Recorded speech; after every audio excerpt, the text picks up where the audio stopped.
ethos in society in general, which is very like everything happens for a reason. And I've always thought everything happens for a reason is a really toxic sentence.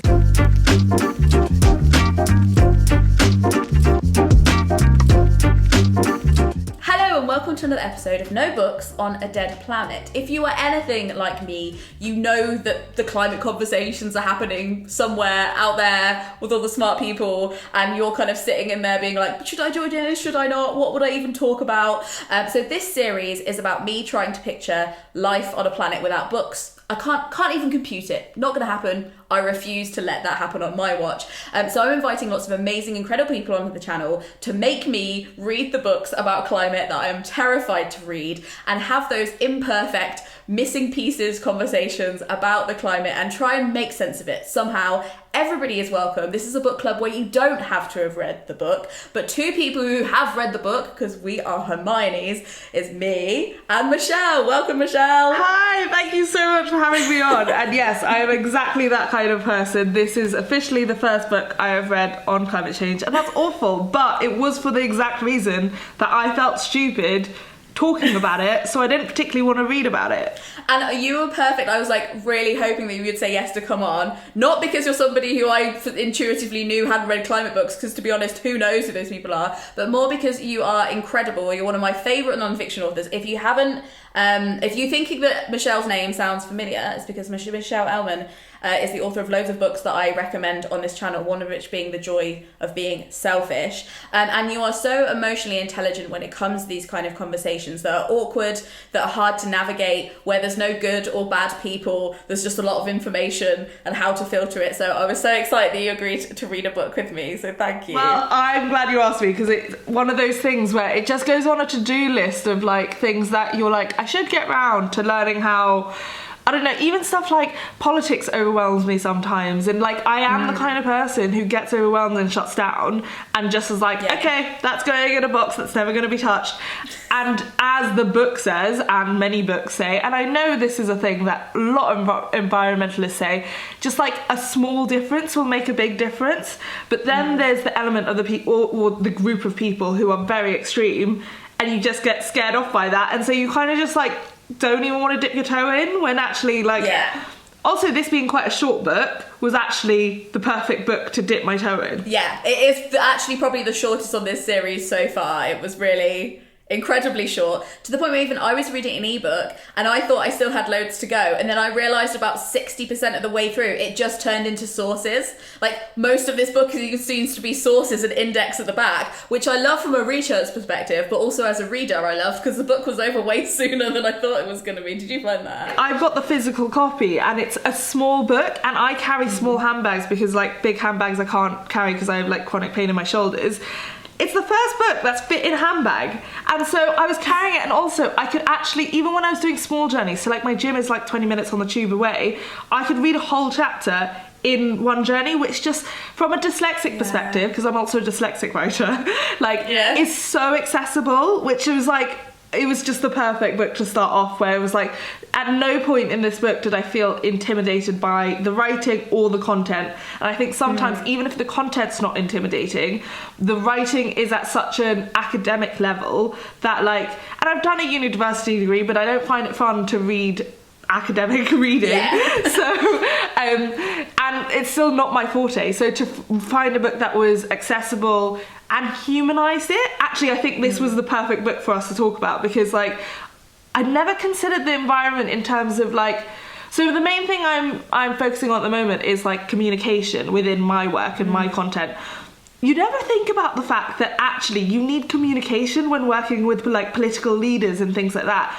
And that was one of the things I thought about while reading this book, was like, actually, how you know how like in romantic relationships you're like, it's how you say it, not what you say. Like, actually, it's the same thing with environmental stuff. And if someone had spoken to me differently about the environment, would I have been more open-minded about it and not felt like I was being judged as soon as I tried to do anything? Yeah, totally. And I think that's, again, it's like we think of the experts as like just robots who are just churning out facts and doing the right thing, but they're also flawed humans with their own baggage and their own trauma and like making sure there's environments for everybody to communicate properly. And you're right about the university degree thing as well, because I've always feel a lot of intimidation and shame around that, because I know there was a point in my life where I could read an academic text and understand it, but it is a muscle, and if you don't use it, it goes, and I literally don't know what's happening a lot of the time when I'm reading like big physical books. And also it makes me chuckle to think of like the massive big tome like climate books as being like ableist. I'm like, it's too big.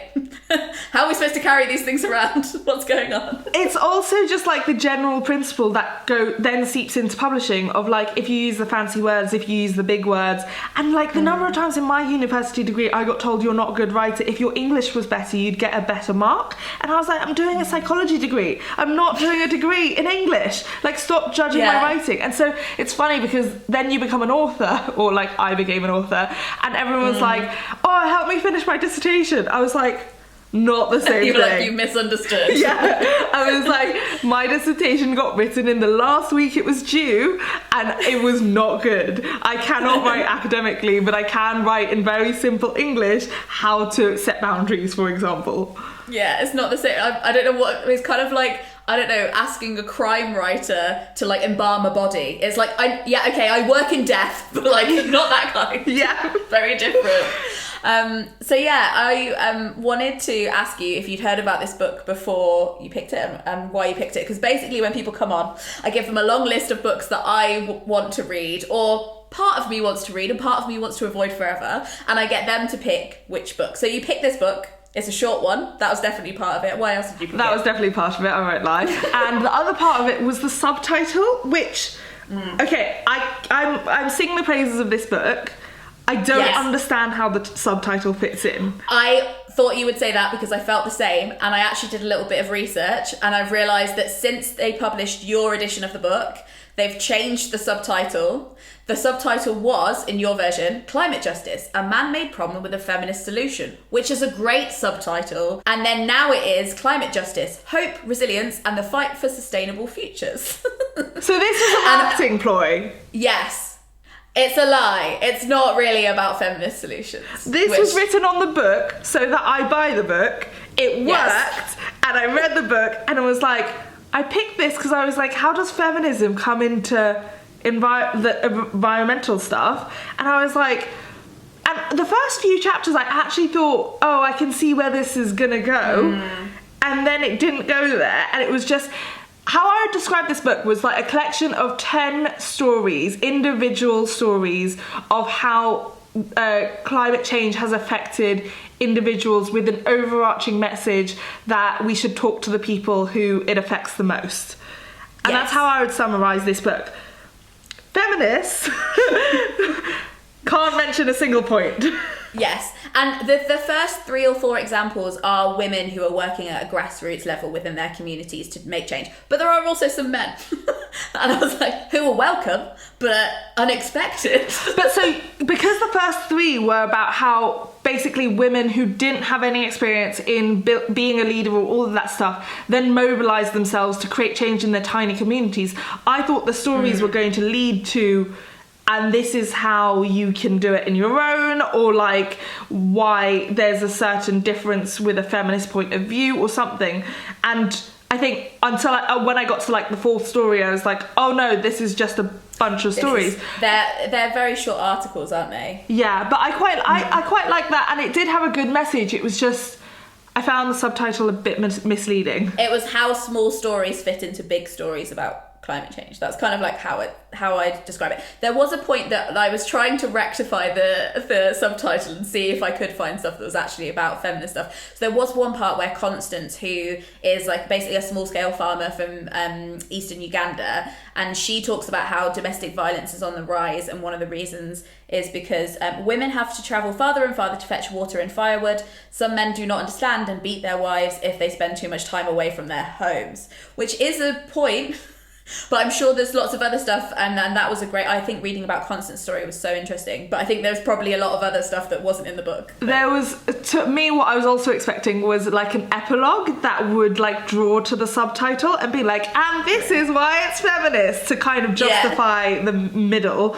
And even that wasn't there, and I was like, oh, like, because you know how sometimes you have it with a title in a book as well, and then the introduction will explain the title, or like the epilogue will be like, and this is why I chose the title or whatever, but like in less obvious ways. There wasn't even really that. But again, I thought that the Constance's story was the same in that I learnt within that story that the majority of farmers are women, which really shocked me, and I was like, I did not know that, because just, I mean, maybe this is me gender stereotyping, but like, because men stereotypically are bigger and stronger, you would think that they would do most of the manual labour. But I guess, I don't know what jobs that leaves for then the men.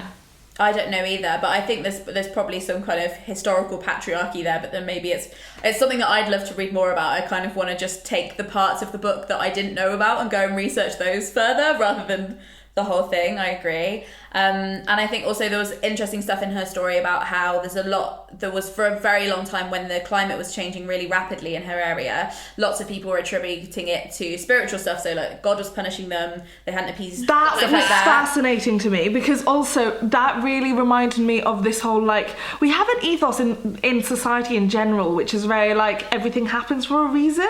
And I've always thought everything happens for a reason is a really toxic sentence, and I hated it personally because I had a lot of surgeries growing up, and because everyone kept saying that, like, in a way to say, like, you can make something good out of your surgeries. I took it to mean I did something to cause my surgeries.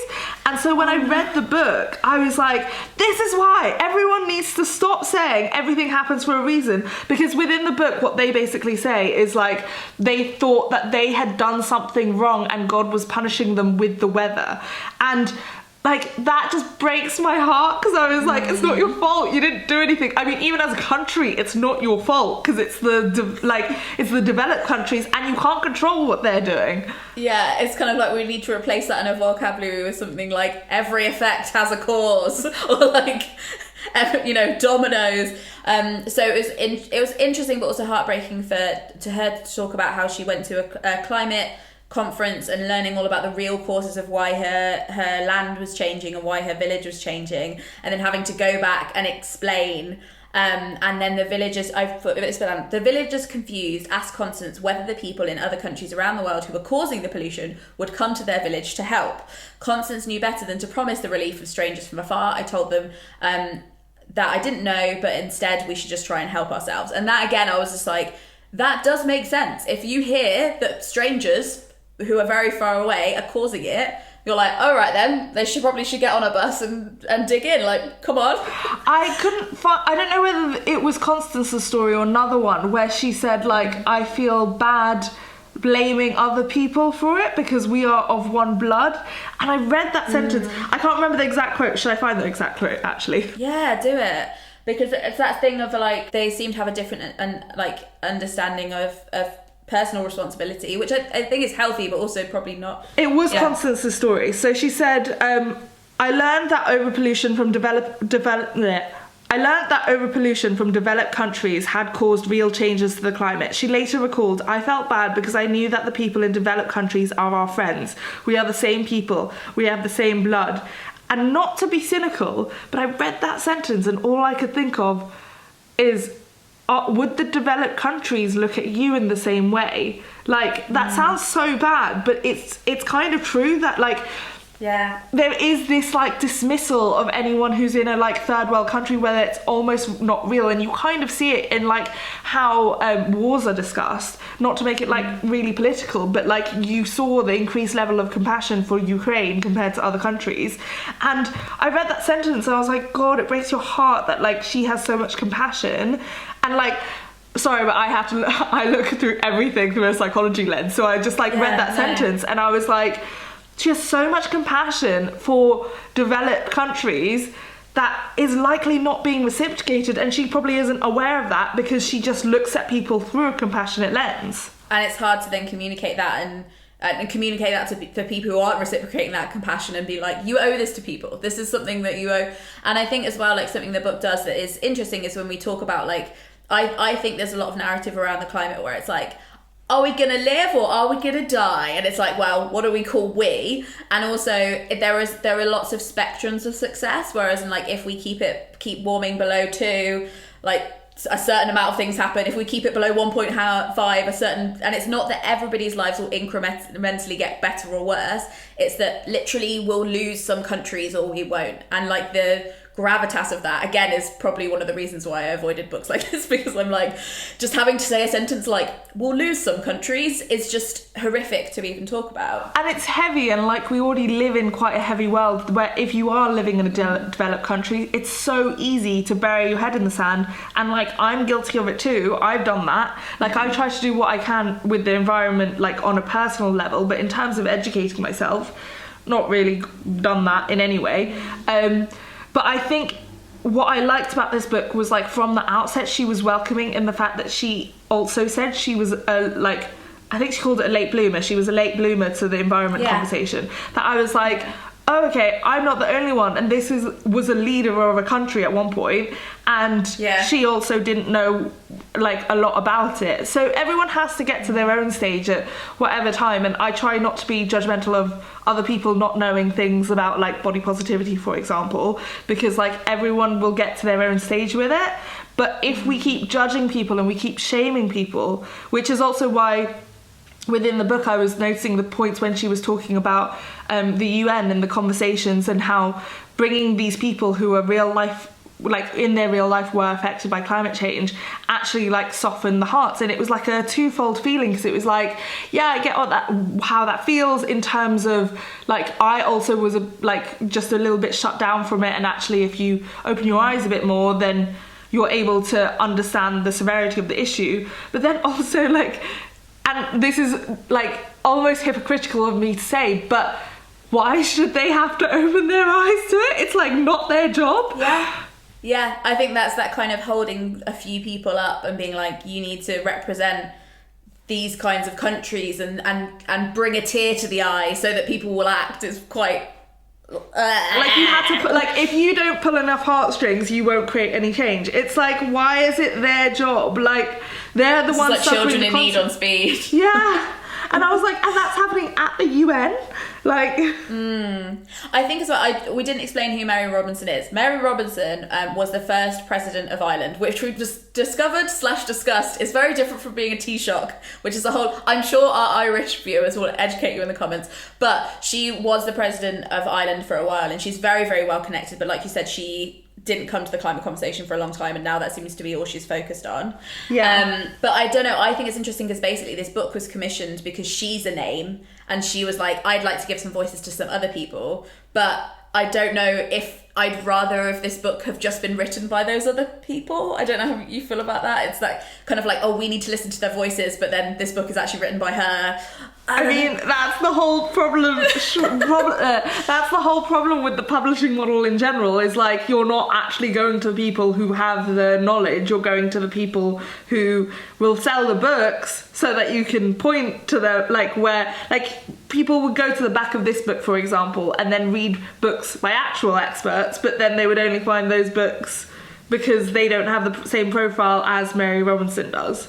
Yeah, it's like whether this book exists within a funneling system or like a flow chart in the back of like a magazine where it's like, go here and then you can go here. And also again, you have a quote here and a quote here of a stat and whatever, and you can Google it yourself. Yes, there is a certain element, I think, of like white marketing that goes with that. Would you say that's fair? I think if I tried to dissect my own psychology of why I stayed away from this conversation so long, is that I felt there's a level of helplessness in the conversation, which I must say this book didn't help, because there was no section in the book which was and here's what you can do. So to me it's a lot of heaviness with no solutions, which then doesn't really empower you. And so it's kind of okay, now go off and do your research and do and I understand that's me also being lazy, but I think you have to accept majority of humans are lazy, and so even if it was a tiny chapter at the end of like bullet points you could do, like that would end it on a note that actually like encourages people to take action and doesn't mean you just get left with this heavy feeling of like the world is going to burn to the ground and we're going to have nothing left, and just like that feeling isn't very motivating. And it sounds so silly to talk about like climate change and talk about like how you have to motivate someone, but there's literally a sentence where she says this movement is not about making you feel guilty, it's meant to make you feel inspired that we're all doing this together and that we're all just trying to do our best. So she does acknowledge that, and there's also a section where they talk about the UN and how you talk in so in this section they're talking about they just met in Copenhagen, and that meeting had made Tong, who was one of the stories within the book. So the part in the book says, Tong tried to understand how to broach the topic to a skeptical audience, not only at home, but also abroad. I had to change how I was talking about the issue. You don't listen to somebody who accuses you of doing the wrong thing. I had to make other countries realise that it's not just my problem, and their problem too, whether they like it or not. But even then, it still took a long time to be heard. And it's just like, a sentence like that was just like, God, it's still about like phrasing it in the right way to be listened to, but then I'm guilty of it too, so yeah, it's hard. It's almost like I kind of have joked on this series before that I'm just like, if you want to help the climate, maybe train as a therapist, but I'm also like, maybe train as like an honest marketer, because again, like I think there's this human psychology of how to talk to people about it, but then also feeling like you shouldn't have to persuade people. I think there's a good quote that I pulled out that was like, this isn't aid or charity. In the fight to tackle climate change, it is enlightened self-interest. Which again is that skewing of like, because you talk a lot about selfishness and joy and like actually to help other people, you kind of have to be a bit selfish sometimes. And I wonder if there is like a self-interest to the climate that we're missing when we market it. Oh, 100%. Like, you need to do this to stay alive. But the problem is we live in a world that like wants short-term gains and like who want those wins immediately. And because the win with climate change is not going to be short-term or any time in the recent future, that's not even a term, it's not going to be anytime soon. It's the long-termness of it. Like, even if we take something as basic as diets, like if you said to someone, you're going to get this weight loss, but you have to wait a year, like no one does that. They want to take that stupid diet pill, which is not going to work, but at least they're going to get a quick win. And then it doesn't matter that they're going to gain it all back in a month. They care that they have the quick win now. Like, that is human psychology, and I think maybe we do need more psychologists within that conversation to be like, this is how you encourage people, this is how you inspire people, and this is just from a like how humans think perspective. Totally. I like that analogy with weight, because I'm kind of like, so like switching your plastic straw for a paper straw is kind of like taking a laxative or like doing a 30-day shred. It's like, that's not going to help you. Or actually, the good example is like, so that diet pill is going completely vegan 100% overnight and deciding you're going to be vegan, cut out all meat. The sustainable thing would be, let's cut down your meat by 50%, by 10%. Yeah, like, totally. It was even, I remember someone said to me, like, it's so stupid, and I'm going to sound really thick right now, but I'm going to say it anyway. It never occurred to me so I'd heard the example of, why don't you eat meat 4 times a week instead of 7 times a week? Like, I'd never heard of the example of, why don't you put 1 breast of chicken in your meal instead of 2 breasts of chicken? And that's a good point. I'd never considered that, and I was like, that is even more realistic than like, and that's still reducing meat, but it's just reducing. You could eat it every single day if you want. You're just eating a smaller quantity, or like you substituting half a chicken breast for broccoli instead, or whatever it is. Those kind of conversations, I was like, see, if we didn't go so extreme with everything, we actually would have those conversations. How many people do you think could easily swap 2 chicken breasts for 1 chicken breast when they're eating a meal? Like, almost just everyone. Like, you would spread out the amount of meat you have for the week for the people who can't afford it, and like that would make sense. You're like, fill the rest with pasta, fill the rest with broccoli, whatever you want. Or even just like, I remember I went through a phase where I went vegan, but for like medical reasons, and I was drinking almond juice, and almond juice. That's what it should be called. I don't think that would taste very good. I was drinking almond milk, and as I was pouring it, someone was like, you know, that's worse for the environment than like regular milk. And I was like, I mean, that's not why I'm drinking it, but okay. And like, I was like, of course, it's a minefield. You can't do anything right. And then like, what's worse is that almost, especially with vegans, they're worse to themselves. Like, if you, a lot of the vegan community go hardest on the people who are already trying to do somewhat. Yeah. And I'm like, if you're going to burn the people trying the best, and like, usually it's often like the leaders of the community or the people who've like praised it, and then they've realized it's not like working for their diet, or it's not good working for their mentality, and they dial back their veganism. They get sent like proper hate and abuse because they're no longer sticking to it. But I was like, surely they're better than the person who has never even thought about their meat consumption. It's the human thing to like want to kick the person who's nearest to you. I was reading the book, and I feel like this isn't about the book, this is more the way I'm reading the book, whereas I'm also getting more intimidated because every example in this book is from somebody who's exemplary, because otherwise they wouldn't be in the book, right? So they're the people who have read about climate change, started a movement, started some kind of industry or company or something that's going to help, and then I'm reading the book and thinking, God, if I really cared, I'd start a movement. Or like, I'd found an organisation. Where's my charity? And making it this individual thing where it's like intimidating to even start because you're like, I want to... But that's not what the book's trying to do. And I guess also if I was going to look at the book in a different way, I'm like, this is lots of stories of people who have stayed in their field. They're talking about their country or their level of expertise, like farming, and they've stayed there. They haven't gone out to something that they didn't know about. So I guess... I don't know if there's something there to learn that's just kind of like, you don't need to go out and... I think when I read about those things, even when I read about like anyone starting a business, I just want to know like practically what was the first step. Because like when, especially in the first story where she started a whole movement within her village, I was like, but how? Like, how practically do you... And I think that's the part which, like, always stops people from actually taking action. It's like, great, it's a wonderful idea to start a charity for climate change or whatever.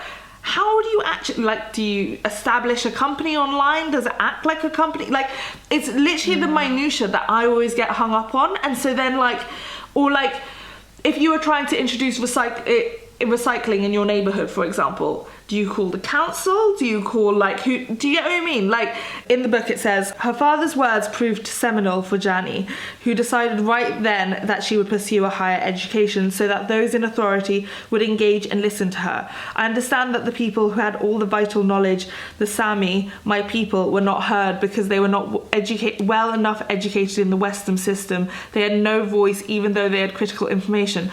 Like that just like... made me so sad, but also just like is so nonsensical that you have to be educated in a traditional system. Maybe I'm biased because like I'm not trained in traditional psychology, or I'm partially trained. I dropped out. Well, I didn't drop out. I did my BSc and then I didn't go further. But it's this idea that the traditional education system is the only education system that is valid, or even trying to associate intelligence with qualifications and training when it's like they are living this every day. Surely they are the people to be listening to, but you want some letters after their name to convince you to listen to them. Like that to me just like made me so angry. It's like you don't need a geography degree to tell you that it's raining outside. If people can witness things and be like, it seems to be raining, and everyone's like, no, you wouldn't know anything about rain. But also, like, I don't know whether this is the wrong word, but like there seemed to be almost like a level of racism around Indigenous people, assuming that they're stupid. Like, and that, again, they don't have qualifications, therefore they're stupid. They can't talk about this stuff. When, like, you don't need to be educated on it to be able to talk about it. And I think it's almost like a version of gatekeeping of like, you don't know enough science to talk about it, when actually like, and it's the same thing someone making a comment about my almond milk, or it's someone coming on my Instagram and going like, you do know that's fast fashion, and I'm like, okay, find me something in my size. Why don't you talk to the sustainable brands and ask them why they stop at a size 16? Like, why are you coming to me? I'm not the person who's decided that. Like, if I actually had sustainable shopping, I would buy that if I could afford it. But you making this assumption for me that either I don't know because I'm stupid, or I do know but don't care, or that you've not thought about the other possibilities. 1, I couldn't find something in my size. 2, that they don't do plus sizes. 3, that someone, like not me in this circumstance, but someone might not be able to afford sustainable fashion because we have not given them the same options, especially within plus size or like in maternity, for example, as people who are straight size are. And it's almost like this self-fulfilling prophecy of like people who assume the whole world thinks like them, and then and you learning a fact one day and then looking down on everyone who didn't know that fact tomorrow. Like it's the kind of like insecurity that projects onto the other people. It's like, just because I think there's probably just this whole thing where everybody is either judging themselves and not feeling invited to the party because they aren't qualified, or people who have actually witnessed it, which is a form of qualification. I think that's more important than that, is actually having witnessed it and experiencing it, and then not being invited, even though being a witness to something and experiencing something is a qualification. Like, it is. So basically, we all need to storm the party. Is what I'm saying. There's going to be a massive party crashing thing here. But I also think it's what you said about the shame part, because if you feel so judged about the environment, when you learn that tiny piece of information that makes you feel better than everyone else, and like, oh, I'm actually doing something.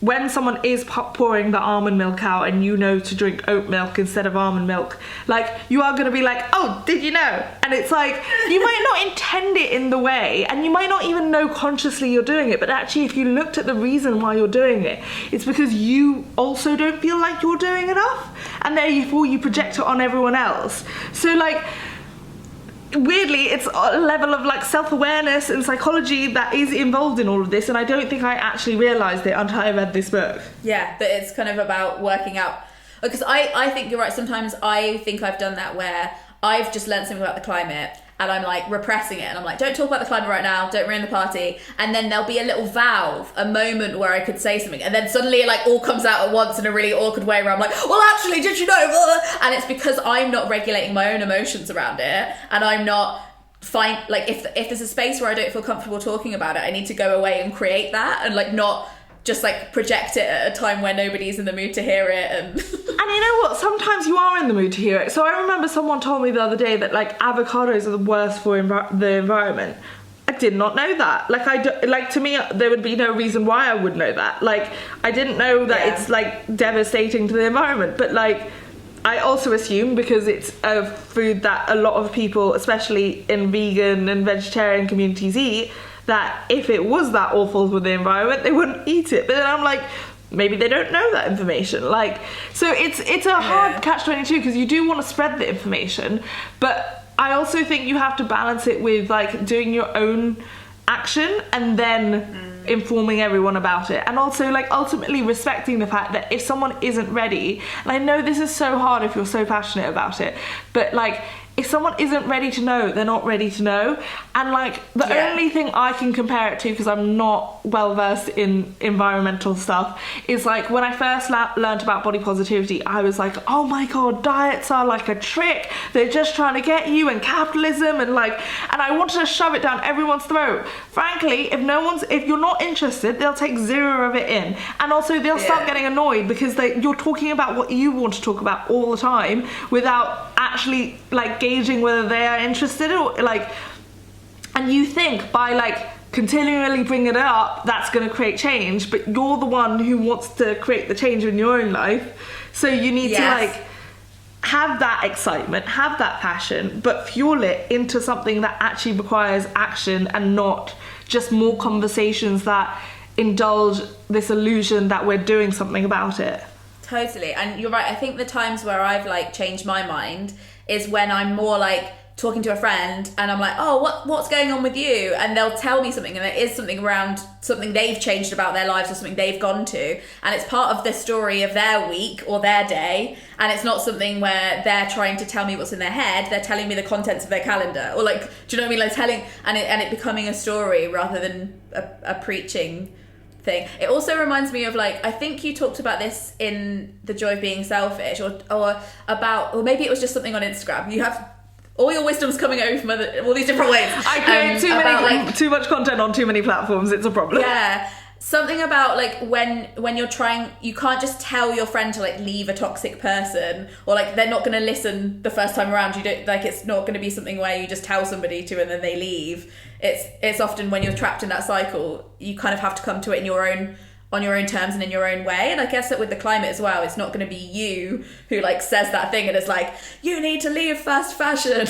He's a bitch. He's abusing you. So yeah, within that context, one of the things I say a lot is, like, so if someone's dating someone horrible and you want them to leave, you being like, he's horrible is not going to do anything, and you being like, delete his number, all of that doesn't really work. Dump his ass. Like, and also what usually happens is your friendship is the one that gets affected, because, like, they don't feel comfortable or safe now to tell you the honest truth, and actually, especially in an abusive relationship, that isolates them even further. How that would happen within, like, environmental conversations is I actually felt more distance from a friend. I went on holiday for a week and every single thing I did was about the environment, and it just shut me down. Like, I would order steak on the menu and it would be like, oh, actually steak is better, like, or no, I'd order fish and it's like, actually it's better for the environment to order steak than fish. And I was like, I have a thing around people commenting on my food choices because I have a disordered eating past.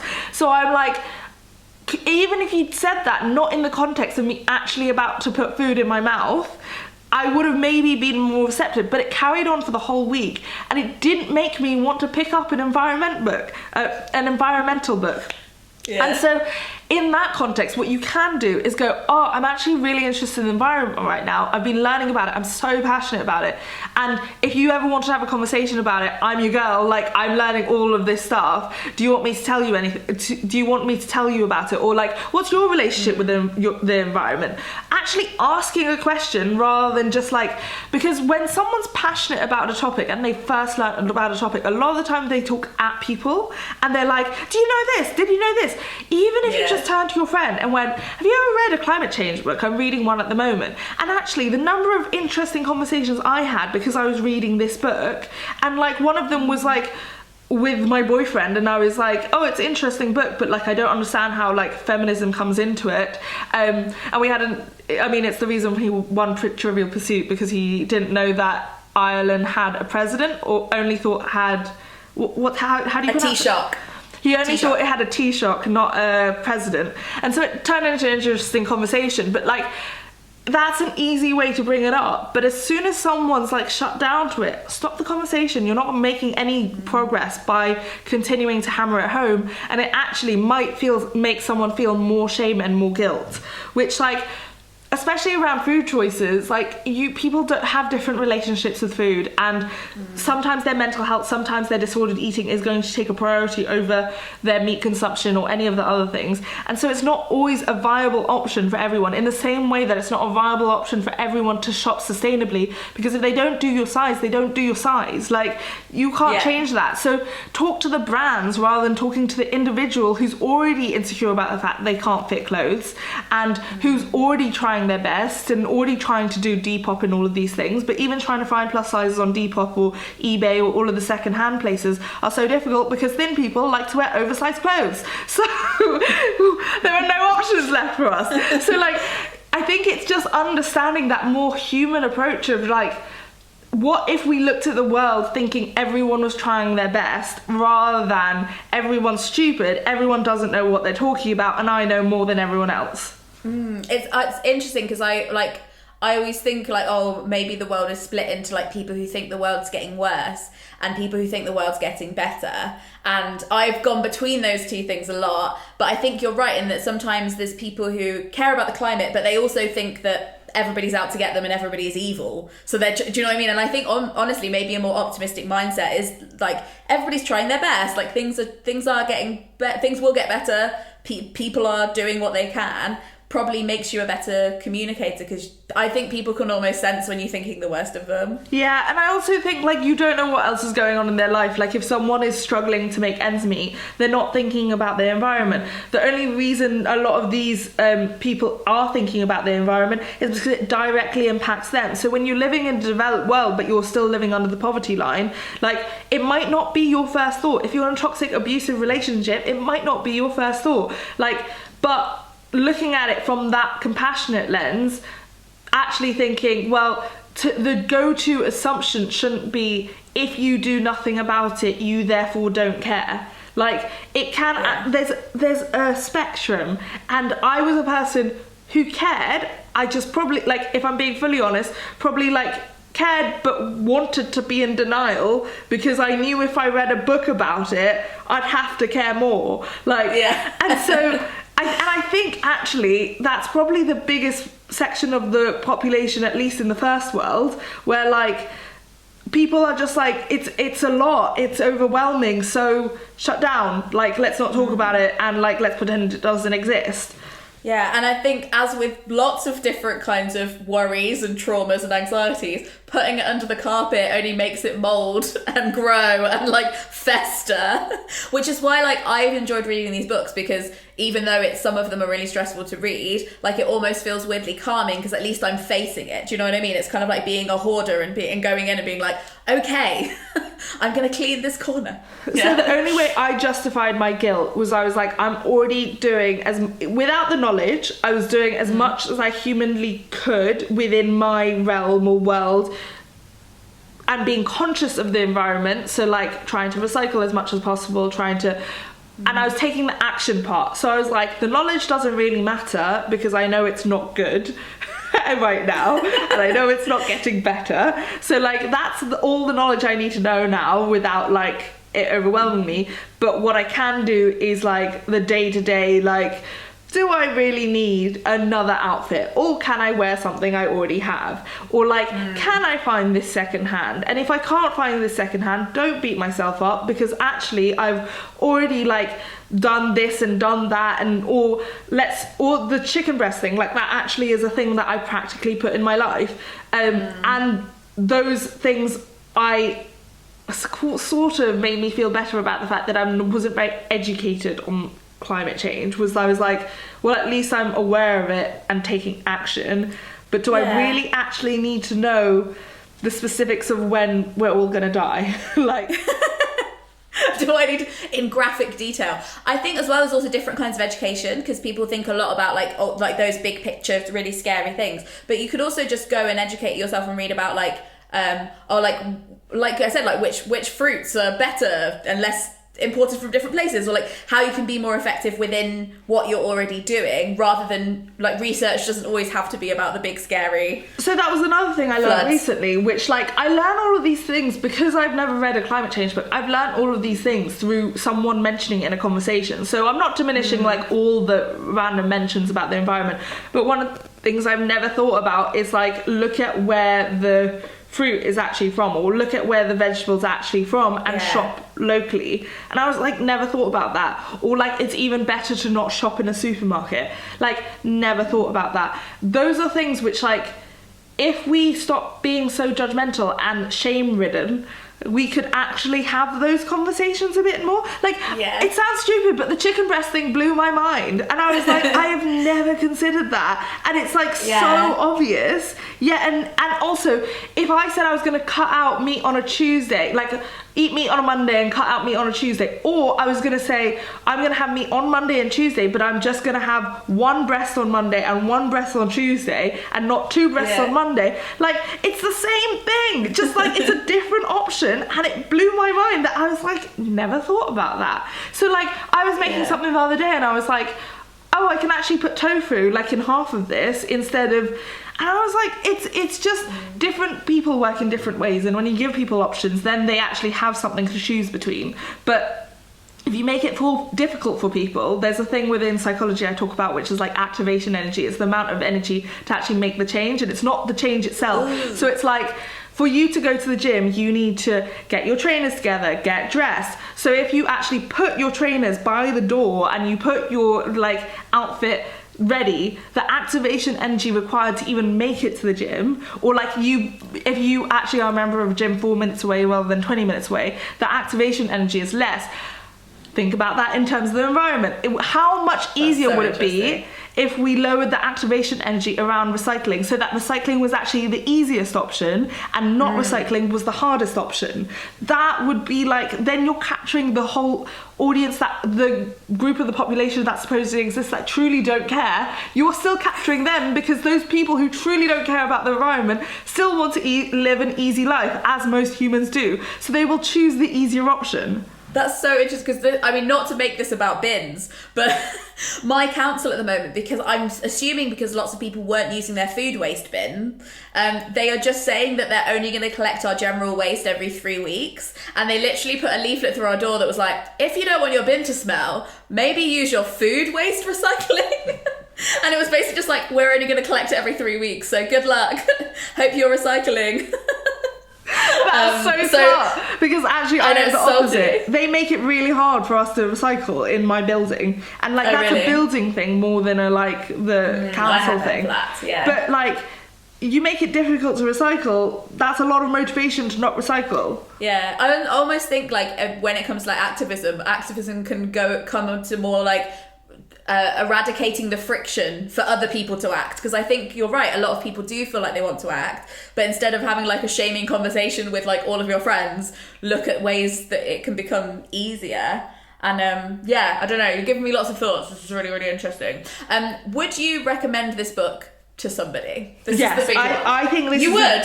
I would, yeah, because I think it's ultimately person based. Like it feels like a very personal book, and like especially if you are in the group that truly don't care, which I would not have placed myself in that group, this book is quite good at making you care. For me, it did have like interesting enough thoughts, and I must say, it being a short book, like it's probably the shortest book I've read in the last like 5 years. Like, so the fact that if I look at it from like a time and energy perspective of like, how much time did reading this book take? How much energy did it take to read this book? And then also, have I learned anything as a result? I think if I read any book and I take away anything from it, it's worth that read. Even if I hate like 90% of the book and I take away 10% that I'm actually going to do something about or remember, then I think it's worth it, because I have a very like take what resonates, leave the rest mentality. But I must say the thought I had when I finished the book was, so it talks a lot about Mission 2020, and it's obviously 2022. So I googled it and I couldn't find it anywhere. Like I went through 3 pages and I was like, did we meet 2020? Because I'm assuming we didn't. So are we already dead? To the point, I typed in Mission 2020 and it kept coming up with Vision 2020, and I was like, I have no clue what Vision 2020 is. That I was like, so was this publicised as much as it's spoken about in the book? And also, when we didn't meet the goal, because I assume we haven't, did it just get like wiped off? Maybe. If I find the answer to that question, I'll put it in the description so you can find out, because that is a great question, and I also was avoiding Googling that when I was reading it, and now you're making me remember that I should have Googled it, because I don't know. I'm assuming things haven't gone that well. I know that like there's lots of ways that things are getting better, and there was a lot of like positive facts at the end of the book about things plateauing and less carbon. So for context, Mission 2020 was to get it under 1.5%. Well, 1.5 degrees, wasn't it? I think so, yeah. That's not happened. I could not find... maybe I must say I did it on my phone, and I did it like a bit haphazardly on a train. But like... Yeah. It should be very easy to find, and it should have been the top link. So I'm assuming it's a no. Yeah. Goodie. Yeah, I think it's interesting this is the first climate book you've read, because I think there are loads of better ones out there. So I'm in some ways I'm like, no, I don't want this to be the first one. But then I'm also excited that you would recommend it to people, because like I think there are good, like one thing I think is really good about it is that it's got a non-Western perspective when you're actually hearing the quotes of people from non-Western countries.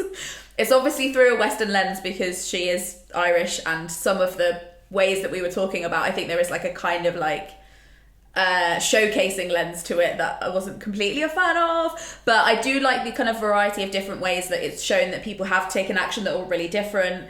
So I liked that, and I think that it did have a positive spin at the end. But like you said, I think what's like when you read The Joy of Being Selfish, you'll see that Michelle has a very practical way of explaining things, and you even give like text templates to set boundaries with people. And here's literally what you can say. Because I say when I'm writing a book, in a lot of author talks, I say if you end a book and you go, okay, what do I do now?